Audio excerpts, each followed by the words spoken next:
Hello everyone, जय हिंद, नमस्कार। Welcome you all to mission competition. मैं राहुल आप सभी का स्वागत करता हूं।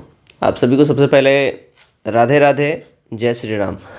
सबसे पहले देखिएगा यहाँ पे बिहार स्टाफ सिलेक्शन कमीशन यानी कि बिहार एसएससी का जो आप लोगों का बेसब्री से इंतजार था CGL 4 का, इससे संबंधित बहुत बड़ा ह्यूज अपडेट है, बहुत बड़ा बिग अपडेट।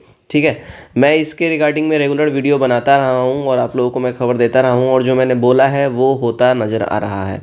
ठीक है, यहाँ पे आप देखिएगा, ये आप बिहार एसएससी के ऑफिशियल वेबसाइट के ऊपर में है, लेकिन यहाँ पे आपको कुछ अपडेट अभी देखें। देखिए, एक लेटर जो है काफ़ी ज़्यादा वायरल हो रहा है और सर्कुलर में है। यूट्यूब पे आपको हर जगह जो है, आपको यूट्यूब पे या ग्रुप्स वगैरह में आप देख रहे होंगे, आपको ज़रूर से ज़रूर वो नोटिस दिखा होगा। नहीं दिखा होगा कोई बात नहीं, मैं आपको बताता हूँ किस संबंध में लेटर है। देखिए, आमिर सुबहानी जो हैं उन्होंने अलग अलग विभागों से अधियाचनाएं मांगी हैं, बोली हैं कि भैया इसके ऊपर लेके यानी कि बिहार एसएससी CGL 4 को लेके जल्दी से जल्दी अपडेट करिए और जल्दी से जल्दी इसको सारा फाइनलाइज करिए। देखिए, इसके ऊपर ऑफिशियल ऑथेंटिक न्यूज़ मैं दिखाऊंगा आपको। हिंदुस्तान का ऑथेंटिक न्यूज़ जो है ना, आ चुका है और उसके बाद आपको यहाँ पे कंफर्मेशन भी मिल जाएगी। चलिए एक बार पहले आपको वो न्यूज़ दिखा देते हैं। देखिएगा, तो यहाँ पे जो है ये हिंदुस्तान का ऑफिशियल न्यूज़ है। तो यहाँ पे ये न्यूज़ देखिएगा, न्यूज़ में क्या आपके लिए बोल रहा है कि बिहार एसएससी CGL, ठीक है, खुशखबरी निकलने वाली बिहार से CGL की नई बहाली। अच्छा, यहाँ पे ध्यान रखिएगा, नीतीश कुमार सरकार ने दिया है आदेश, यहाँ पे डायरेक्टली बोला जा रहा है। अब देखिए, बिहार कर्मचारी चयन आयोग जल्द ही CGL की नई भर्ती का नोटिफिकेशन जारी करेगी। मुख्य सचिव सभी विभागों के अपर मुख्य सचिव, प्रधान सचिव, सचिवों और जिलाधिकारियों के साथ यहाँ पे जो है इन्होंने वीडियो कॉन्फ्रेंसिंग करी है। VC यानी कि वीडियो कॉन्फ्रेंसिंग पे इन्होंने कल बात किया है। कल फ्राइडे के दिन ही ये सारा मामला हुआ है, ठीक है ना, ध्यान रखिएगा, फ्राइडे को ही ये सारा चीज़ें कंप्लीट हुआ है। अच्छा, यहाँ पे अब देखिएगा एक चीज़, यहाँ पे देखिए एकदम मॉर्निंग का अपडेटेड न्यूज़ है ये। देखिए, आज 6 जनवरी सुबह 7:51 का न्यूज़ है। अभी देखिएगा, आपको यहाँ पे समय देखिए 8:26 हो रहा है। ठीक है, अब देखिएगा ये न्यूज़ देखिएगा, बिहार कर्मचारी चयन आयोग चतुर्थ स्नातक स्तरीय संयुक्त प्रतियोगिता परीक्षा को लेकर राज्य सरकार की कसरत शुरू हो गई है। ठीक है ना, और परीक्षा शीघ्र आयोजित की जाएगी। मुख्य सचिव आमिर सुबहानी ने शुक्रवार को सभी विभागों के अपर मुख्य सचिव, प्रधान सचिव, सचिव और सभी जिलाधिकारियों के साथ वीडियो कॉन्फ्रेंसिंग के माध्यम से बैठक की। मुख्य सचिव ने सभी विभागों को अपने अपने विभागों की रिक्तियां भेजने का निर्देश दिया है। उन्होंने कहा कि इसे गंभीरता से लिया जाए। ठीक है, यानी इन्होंने साफ साफ बोला है भाई कि देखो, तुम लोग जो है जल्दी से जल्दी इसका एकदम अपडेट करो और जल्दी जल्दी ये करो। अच्छा, एक और जो बातें हो रही थी कि BPSC इसको लेने वाला है, तो नहीं, ये यहाँ पे अब जो चर्चाएं हैं ख़त्म हो गई है। बिहार SSC ही इसको कंडक्ट करवाएगी। लेटर वगैरह लिखा जा रहा था ना जी कि बिहार SSC जो है लेट एग्ज़ाम लेता है, इसका कैलेंडर लेट रहता है।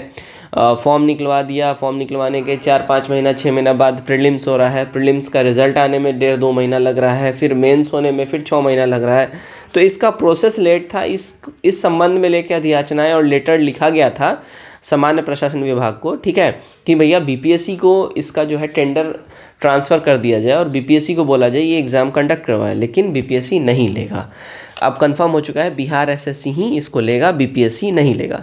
तो बिहार कर्मचारी चयन आयोग चतुर्थ स्नातक स्तरीय संयुक्त प्रतियोगिता परीक्षा को लेकर राज्य सरकारी जो है, अच्छा ये यहाँ पे मैंने बता ही दिया। अच्छा, एक और चीज़ जान लीजिए, इससे पहले बिहार SSC जो है 3 ठो कंबाइंड ग्रेजुएट लेवल वैकेंसी या एग्जामिनेशन ऑर्गेनाइज कर चुकी है। इस बार जो ये करेगी तो ये 4th होगा, इसलिए यहाँ पे 4th CGL बोला जा रहा है। बिहार SSC 4th CGL इसलिए बोला जा रहा है क्योंकि ये चौथी बार करने जा रहा है। ठीक है, अच्छा एक बार थोड़ा सा और न्यूज़ इसका देख लेते हैं, फिर आगे हम लोग बात इस पर करेंगे। देखिएगा यहाँ पे, दरअसल सामान्य प्रशासन विभाग ने स्नातक स्तरीय रिक्त पदों की जानकारी सभी विभागों और जिला से मांगी थी। रिक्तियों की अधियाचनाएं भेजने के लिए सभी विभागों के अपर मुख्य सचिव, प्रधान सचिव, सचिव और जिलाधिकारियों को पत्र लिखा था, माफ़ करिएगा, लेकिन इसके बाद भी कई विभागों ने रिक्तियों को लेकर अधियाचनाएं नहीं भेजी हैं। सरकार ने इसे गंभीरता से लिया। इसके पहले मुख्य सचिव ने राज्य कर्मचारी चयन आयोग से भी स्नातक स्तरीय प्रतियोगिता परीक्षा की तैयारी के बारे में जानकारी मांगी। उधर चतुर्थ स्नातक स्तरीय संयुक्त प्रतियोगिता परीक्षा शीघ्र आयोजित करने को लेकर सामान्य प्रशासन विभाग और राज्य कर्मचारी चयन आयोग ने भी अपनी तैयारी तेज कर दी है। अब यहाँ पे देखिएगा, यहाँ पे बोला जा रहा है कि भाई पहले भी गवर्नमेंट ने जो है अलग अलग डिपार्टमेंट से अधियाचनाएं मांगी थी, बोली थी कि भैया सीट कितनी कितनी खाली जल्दी बताइए आप लोग, क्योंकि भाई रिक्तियाँ निकालनी है। तो बहुत से ऐसे डिपार्टमेंट हैं जिन्होंने अधियाचनाएं अभी तक भेजी नहीं हैं। तो इसको लेके अब गवर्नमेंट और प्रोएक्टिव हो गई है और उन्होंने फटकार लगाई है कि भाई आपको तो हम पहले ही बोल चुके थे, आपने अभी तक भेजा क्यों नहीं। साथ ही साथ बिहार एसएससी के साथ भी आमिर सुबहानी मुख्य सचिव जो हैं, इनका बैठक हुआ, इनका ये सब हुआ और पूछा गया कि भाई आप तैयार हैं एग्ज़ाम लेने के लिए। तो बिहार एसएससी ने बोला हाँ जी हम तैयार हैं, आप अधियाचनाएँ सब कुछ हमें प्रॉपर प्रोवाइड करा दीजिए, उस अनुसार हम लोग नोटिफिकेशन रिलीज़ करें।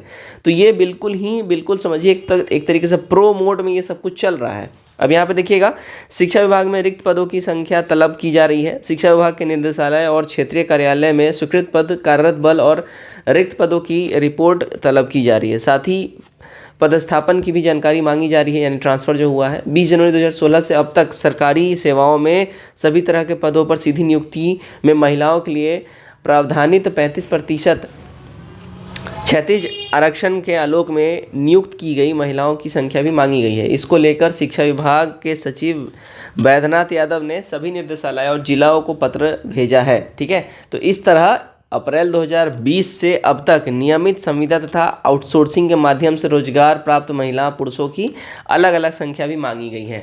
आउटसोर्सिंग के माध्यम से मतलब जितना भी कॉन्ट्रैक्ट बेस, जो आप जानते होंगे कॉन्ट्रैक्ट बेस सबका बहाली होता है, तो ये हो गया आउटसोर्सिंग। तो यही आउटसोर्सिंग के माध्यम से जितनी की भी बहाली हुई है, इसकी भी जानकारी मांगी गई है।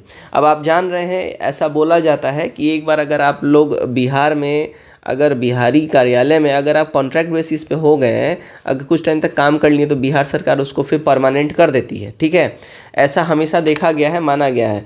तो शायद इनका भी परमानेंट हो सकता है। खैर, ये हमारे मतलब का नहीं है। मतलब का है कि देखिए, यहाँ पे सबसे इंपॉर्टेंट बात है कि गवर्नमेंट जो है एकदम प्रोएक्टिव मोड में आ गई है। ठीक है, और प्रोएक्टिव मोड के साथ साथ यहाँ पे समझिएगा, अगर हम बात कर ले कि कब आ सकता है ना, इतनी सारी बातें तो हो गई, लेकिन पेपर में अभी तक ये नहीं दिया है कि ये आ कब सकता है। देखिएगा, मैं फिर से बता रहा हूँ, लोकसभा इलेक्शन है ना अप्रैल में, और साथ ही साथ इस बार बिहार में विधानसभा का भी इलेक्शन है। दोनों ही इलेक्शंस हैं। तो गवर्नमेंट चाह रही है कि ज़्यादा से ज़्यादा जितना हम वैकेंसी का वादा किए हैं और जो अपडेट दे रहे हैं, वो इलेक्शन से पहले हम निकाल दें, क्योंकि एक बार आचार संहिता लागू हो गई फिर उसके बाद बहुत मुश्किल होता है निकालना।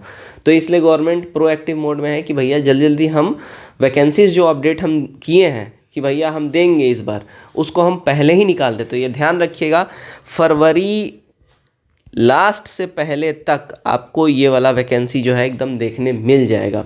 फरवरी लास्ट से पहले तक। ठीक है, बहुत हो गया फरवरी लास्ट, उससे पहले ही मिल जाएगा। और अभी ध्यान रखिएगा, एग्ज़ाम की अगर हम बात कर लें इंटर लेवल वाला, तो इंटर लेवल वाला जो परीक्षा है वो भी देखिएगा मार्च से पहले तक, मार्च मिड तक में जो है इसका परीक्षा हो जाएगा। जैसा कि पेपर वगैरह में आप पढ़े भी होंगे, ठीक है ना, मार्च मिड से पहले इसका परीक्षा हो जाएगा। तो अब समय बिल्कुल भी नहीं रह गया है। आज हो गया 6 जनवरी, आपका नया साल का आज 6ठा दिन है। 5 दिन आपने वेस्ट कर दिया है। अब इस नए साल में जो बाकी का बचा हुआ जो 25 दिन 26 दिन है ये, और फरवरी का 28 दिन, क्योंकि लीप ईयर है इस बारी, ठीक है, 29 दिन नहीं है, 28 दिन फरवरी का। और फिर उधर मार्च में अब आपको 15 दिन मिलता है, 20 दिन मिलता है, कितना मिलता है, तो ओवरऑल रफली आप मान के चलिए तो 50 से 55 दिन मान के चलिए, उससे ज़्यादा खुद के पास मत मानिए।